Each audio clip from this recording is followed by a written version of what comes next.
Hi, welcome to this video. Today you will learn what you need to know about present perfect tense. Let's begin with its uses. One of them is to talk about experiences. It is important if we had the experience or not, but when is not exactly important. For instance, I have worked as an accountant for 4 years. When? It does not matter. What matters is the experience.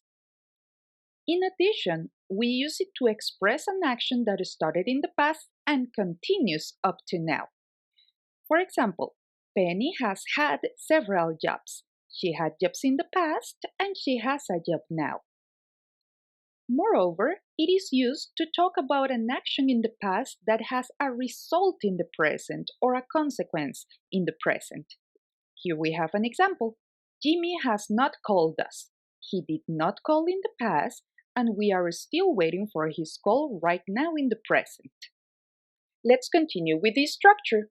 We need two main parts of a speech. The first one is the auxiliary verb. We need to choose between have or has. I, you, we, and they use have, while he, she, and it use has. The other part of the speech we need is the verb in past participle form. It can be regular or irregular. Let's begin with the regular. You need to add ed to the simple form of the verb. This looks exactly the same as a verb in simple past. So you might be wondering, Professor, how do we distinguish between simple past and present perfect? Because of the auxiliary. If you have a verb with ed and before that you have an auxiliary verb have or has, then you're sure you're using present perfect. With the irregulars, it's easier because we need to use a different form of the verb. First, let me ask you a question. Do you have a list of verbs? Because most students do. They usually have 3 columns. The first one is the simple form of the verb. The second one is the past form, and the third one is the past participle. So, for example, in a list you may have see, saw, and seen. Seen is the past participle form. The same with sleep, slept, wear, worn. Let's take a look at the affirmative structure. We need the subject, and again, according to the subject, we're going to choose have or has, and then we need the verb in past participle plus the complement, which is the details that you want to add to the sentence.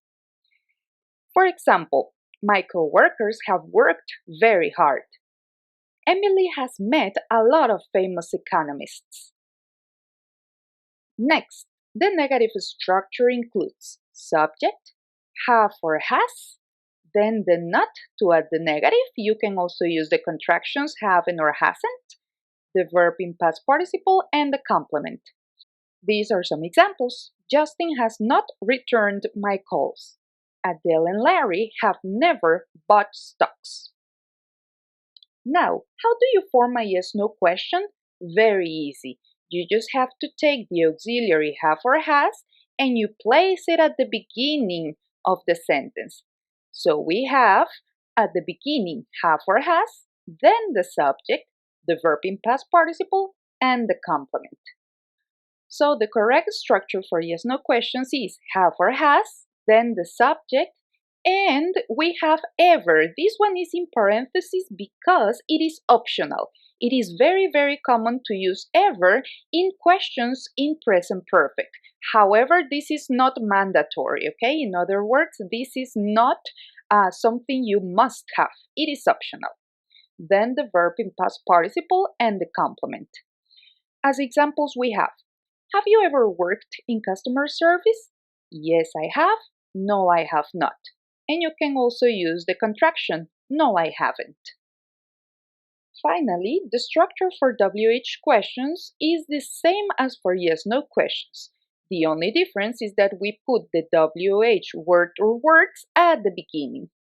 Then the have or has, subject, verb in past participle, and complement. For instance, for how long have you been a sailor? What has the team accomplished so far? I hope you find this information useful.